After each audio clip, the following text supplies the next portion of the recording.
আসসালামু আলাইকুম বন্ধুরা, welcome to my channel MTech. তো বন্ধুরা, বরাবরের মতো আবারও হাজির হয়ে গেলাম নতুন একটি ভিডিও নিয়ে। আজকের ভিডিওর বিষয়টা হচ্ছে স্যামসাং ব্র্যান্ডের একটি ফোন। এই ফোনটার মডেল হচ্ছে M02S। তো এই ফোনটার প্রবলেমটা হচ্ছে এটা শুধু স্যামসাং লেখা এসে দাঁড়িয়ে থাকে। তো বন্ধুরা, আজকে কিন্তু আপনাদের সাথে নিয়েই এই ফোনটার সমস্যাটা সমাধান করার চেষ্টা করব। বন্ধুরা দেখুন, আমি কিন্তু ফোনটা চার্জিং প্লাগ করলাম, আর চার্জিং প্লাগ করার সাথে সাথে কিন্তু স্যামসাং M02S এই লেখাটা আসছে। আসলে স্বাভাবিকভাবে যদি এই ফোনটা চার্জ হইতো তখন কিন্তু এটা চার্জিং পার্সেন্টেজ দেখাইতো, অথবা আমরা যখন যে কোনো ফোন, স্যামসাং ফোন বিশেষ করে চার্জ দিই তখন কিন্তু চার্জিং একটা লোগো আসে এবং তারপরে হচ্ছে পার্সেন্টেজটা দেখায়। এইটা না আসে কিন্তু এইটা সরাসরি স্যামসাং গ্যালাক্সি M02S এটা দেখাইতেছে। এটা কিন্তু স্বাভাবিক না, অস্বাভাবিক। বন্ধুরা, এখনকার প্রায় স্মার্টফোনে কিন্তু এই ধরনের সমস্যা অনেক বেশি কমপ্লেন পাচ্ছি আমরা। আর এটা অনেক বেশি সমস্যা দেখা যাচ্ছে, এই ধরনের সমস্যা। লোগো হ্যাং, অথবা আপডেট দেওয়ার পর ক্যামেরা চলে গেছে, সাউন্ড চলে গেছে, তারপর হচ্ছে পাওয়ার বাটন কাজ করে, অনেক সময় করে না, অথবা হ্যাং হয়ে থাকে। আবার অনেক সময় দেখা যায় রানিং ফোন ডেড হয়ে গেছে। তো এই যে কটা সমস্যার কথা বললাম, এগুলো কিন্তু সব প্রবলেমের সলিউশন একখানি। প্রত্যেকটা ফোনেরই কিন্তু যতগুলো সমস্যা পাইছি, প্রত্যেকটা ফোনের কিন্তু একই সমস্যা। এটা হচ্ছে সিপিওটা রিভলভ করা লাগে। তো সিপিও রিভলভ করলে আমি যতটুকু দেখছি প্রায় ফোনের, মানে একদম 99% ফোন হচ্ছে আমাদের এই সমস্যার সমাধান হচ্ছে। তো বন্ধুরা, আমাদের এই ফোনটায় মনে হচ্ছে একই সমস্যা। আমরা হচ্ছে সমস্যাগুলা চেক করলাম, এবং যখন কাস্টমার ভাইয়ের থেকে এই ফোনটা রিসিভ করি তখন ওনার কাছে আমরা বিস্তারিত জানি ফোনটার বিষয়, সর্বশেষ ফোনটার কী অবস্থা ছিল। তো উনি যেটা আমাদের জানান এবং বলেন, শেয়ার করেন আমাদের সাথে, ফোনটা আসলে সম্পূর্ণ রানিং ছিল এবং খুব ভালোই চালাইতেছিল।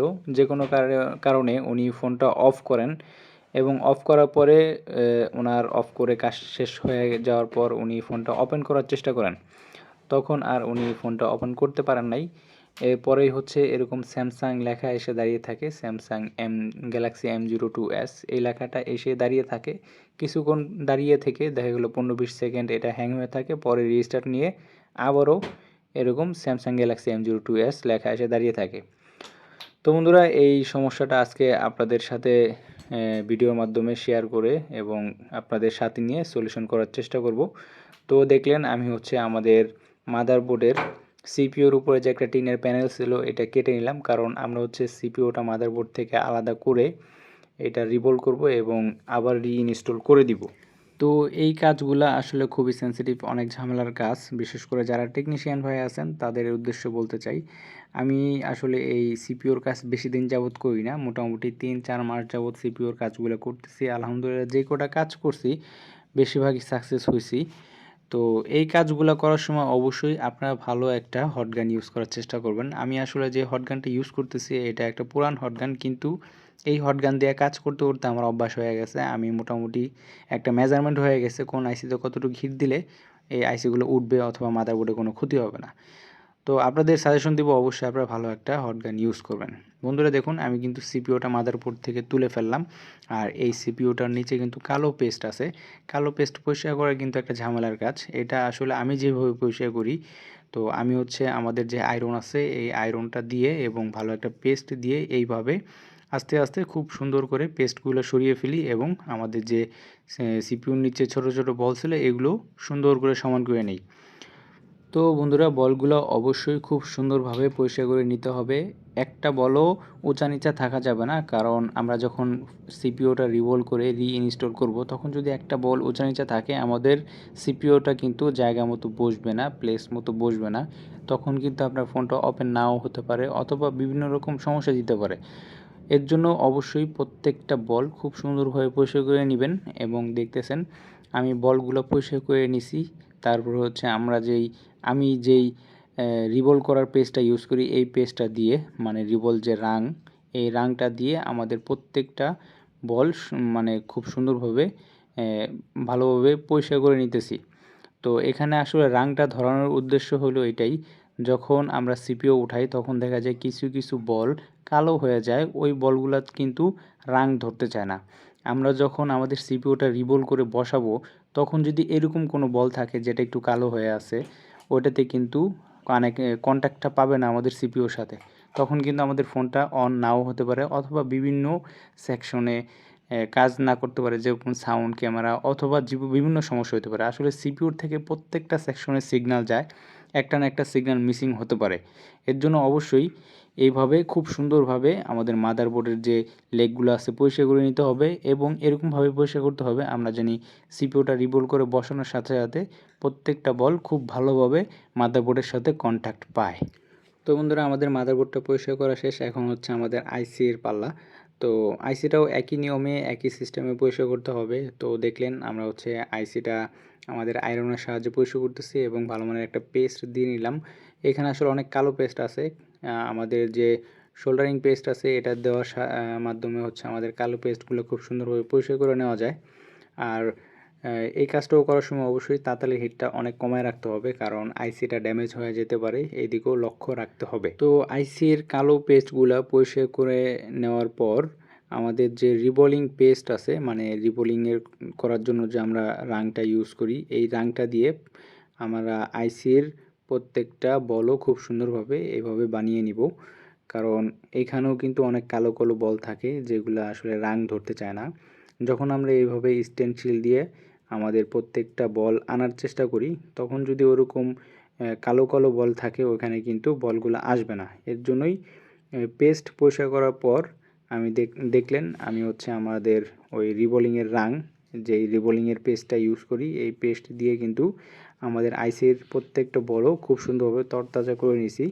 এখন কিন্তু আমরা এই যে স্টেনসিলের মাধ্যমে যখন পেস্টটা অ্যাপ্লাই করে হট গান দিয়ে হিট দিব, প্রত্যেকটা বল এবং লেগ কিন্তু খুব সুন্দরভাবে চলে আসবে। তো বন্ধুরা দেখুন, আমি হচ্ছে আমাদের রিবোলিং করার যে রাং আছে এটা অ্যাপ্লাই করতেছি, মানে রিবোলিংয়ের পেস্ট বলে অনেকে, রাং বলে। তো এটা আমি হাত দিয়ে অ্যাপ্লাই করতেছি। হাত দিয়ে অ্যাপ্লাই করে আসলে খুব সুন্দরভাবে মানে প্রত্যেকটা ছিদ্রতে এই পেস্টগুলো যায়। তো যখন রিবোল করবেন তখন অবশ্যই খেয়াল রাখবেন প্রত্যেকটা ছিদ্র জানি, স্টেনসিলের প্রত্যেকটা ছিদ্র জানি খুব সুন্দরভাবে ফুলফিল হয়, আর না হয় কিন্তু বলগুলা আসবে না। তো আমি আসলে যেভাবে করি এইভাবেই হাত দিয়ে আমাদের পেস্টটা অ্যাপ্লাই করি, এবং রিবোল করার জন্য হটগান দিয়ে 2-3 বার এইভাবে পেস্ট অ্যাপ্লাই করি।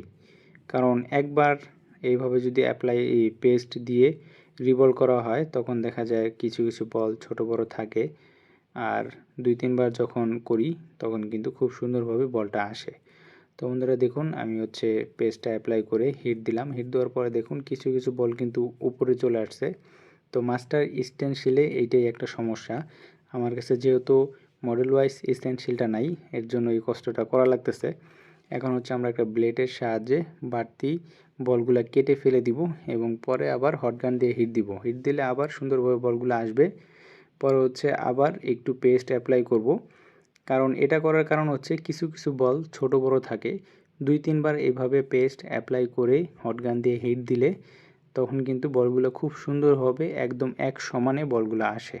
আর যেহেতু সিপিওর কাজ অবশ্যই খুব সেন্সিটিভ এবং ঝামেলার, একটা বল যদি এদিক সেদিক হয়, ছোট বড় হয়, তাহলে কিন্তু আবারও আপনার এই ঝামেলা করতে হবে, সিপিইউটা উঠাইতে হবে, আবারও রিবল করতে হবে। এর থেকে ভালো আমি 2-3 বার এইভাবেই বলগুলা আনার চেষ্টা করি, এবং আলহামদুলিল্লাহ 2-3 বার এইভাবে যদি বলগুলা পেস্টটা অ্যাপ্লাই করে গরম করে বল বানাই, খুব সুন্দর বল আসে। তো বন্ধুরা, এটা আসলে আমি এইভাবেই করি। তো আমার নিয়মটাই আপনাদের সাথে শেয়ার করলাম। তো দেখুন আমাদের রিবোলিংয়ের কাজ শেষ, আমাদের আইসিটা কিন্তু আলহামদুলিল্লাহ খুব সুন্দর বল আসছে, প্রত্যেকটা বলই সমানভাবে আসছে। এখন হচ্ছে আমাদের মাদারবোর্ডে আমরা আমাদের আইসিটা ইনস্টল করে দিব। তো মাদারবোর্ডে বসানোর জন্য আমাদের মাদারবোর্ডে ভালো মানের একটা পেস্ট অ্যাপ্লাই করে নিতে হবে, কারণ আইসিটা বসানোর জন্য ভালো পেস্ট যদি না হয় তাহলে অনেক সময় ঝামেলা হয়। তো আমি আসলে মেকানিকের যেই পেস্টটা ইউজ করি এটা খুবই সুন্দর একটা পেস্ট, এটা স্মোকলেস একটা পেস্ট। যখন কাজ করবেন হট গান দিয়ে অথবা আয়রন দিয়ে তখন কিন্তু কোনো প্রকার ধোঁয়া হবে না, আর কাজের সময় যদি এইভাবে ধোঁয়া টোয়া উড়ে তখন খুব বিরক্ত লাগে। এর জন্য আমি ভালো মানের একটা পেস্ট ইউজ করি, এটা 250 থেকে 300 টাকা নেয়, আপনারাও এটা ইউজ করতে পারেন। তো বন্ধুরা দেখুন আমাদের আইসিটা পেস্ট দিয়ে একদম প্লেস মতো বসিয়ে নিলাম। এখন কিন্তু আমরা হট গান দিয়ে পরিমাণ মতো হিট দিলে আমাদের আইসিটা ভালোভাবে জায়গা মতো বসে যাবে। তো দেখুন আমি হচ্ছে হিট দিলাম, হিট দিয়ে আমাদের টুইজারের সাহায্যে 2টা টোকা দিয়ে দেখলাম, মনে হচ্ছে বসে গেছে আইসিটা। তো এখন হচ্ছে আমরা আমাদের মাদারবোর্ডটা একটু ঠান্ডা করব, কারণ এই গরম অবস্থায় যদি আমরা মাদারবোর্ডটা খুলি বা কিছু করতে যাই তখন কিন্তু আমাদের আইসিটা নড়ে যেতে পারে। তো আমাদের আইসিটা ঠান্ডা হয়ে গেছে, এখন আমরা মাদারবোর্ডটা একটু ক্লিন করে নিব। যেহেতু পেস্ট টেস্ট দিয়ে কাজ করা হয়েছে, এর জন্য আমাদের পেস্টগুলো একটু ক্লিন করে নিয়ে আমরা আমাদের মাদারবোর্ডটা মিটারের সাহায্যে মেপে নিব। আসলে বন্ধুরা, যখনই আমি এই ধরনের কোনো কাজ করি, আইসি রিপ্লেসমেন্ট অথবা মাদারবোর্ডে পাওয়ার হটগান দিয়ে কোনো কাজ করি, তখনই কিন্তু আপনাদের এই মেসেজটা দিই, কাজ শেষে অবশ্যই ব্যাটারি কানেক্ট করার আগে আপনারা মাদারবোর্ডটা খুব ভালোভাবে মেপে নেবেন। কারণ যেহেতু এই আইসিটা রিইনস্টল করা হয়েছে, রিবল করা হয়েছে, যে কোনো বল শর্ট থাকতে পারে, কোনো জায়গায় শর্ট হইতে পারে, তখন যদি আপনি ব্যাটারি কানেক্ট করেন অথবা পাওয়ার সাপ্লাই কানেক্ট করেন, আপনার আইসিও যেতে পারে, মাদারবোর্ডে যেতে পারে। তো এই জিনিসটা অবশ্যই লক্ষ্য রাখবেন আপনারা।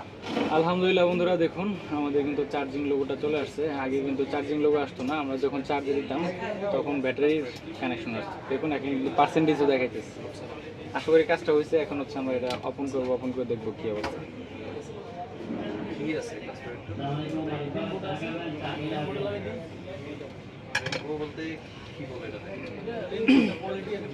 আগে কিন্তু চার্জের কেবলটা ঢুকাইলে শুধু মানে অটোমেটিক চার্জিং লোগো আসতো না বা পার্সেন্টেজটা আসতো না, শুধু স্যামসাং লেখা আসতো আর রিস্টার্ট নিতে হতো। এটাই সমস্যা ছিল। আর এই সেটটা যখন কাস্টমারের কাছ থেকে আমি রিসিভ করি, এটা আসলে অন্য একটা সেটআপের মধ্যে ভাঙা দেখতেছেন, এটাতে লাগায় কাজ করতেছি, চেক করতেছি। এটার যে সেটআপটা ছিল ওটা ভালো ছিল, এটা হুট করে বন্ধ হয়ে গেছে। আর এই ধরনের সেটগুলো যেরকম A20S, A30S, A03S, তারপরে স্যামসাংয়ের অনেকগুলো মডেল আছে, এগুলো হচ্ছে হঠাৎ করে বন্ধ হয়ে যাওয়া মানে হচ্ছে সিপিওর থেকে সমস্যা হয়। আর এই সিপিও টাইম যখন কাজ করতে দেখছেন, এটাতে ব্ল্যাক পেস্ট দেওয়া ছিল, ব্ল্যাক পেস্ট দেওয়া প্রায় সিপিওতে একই সমস্যা। তো বন্ধুরা দেখুন, আলহামদুলিল্লাহ আমাদের ফোনটা কিন্তু এখন ওপেন হয়ে গেছে। আর এটা কিন্তু প্রথমে আমরা হচ্ছে ফ্ল্যাশ করে ট্রাই করছিলাম, ফ্ল্যাশ করে কাজ হয় না, এর জন্য এরকম ইন্টারফেস।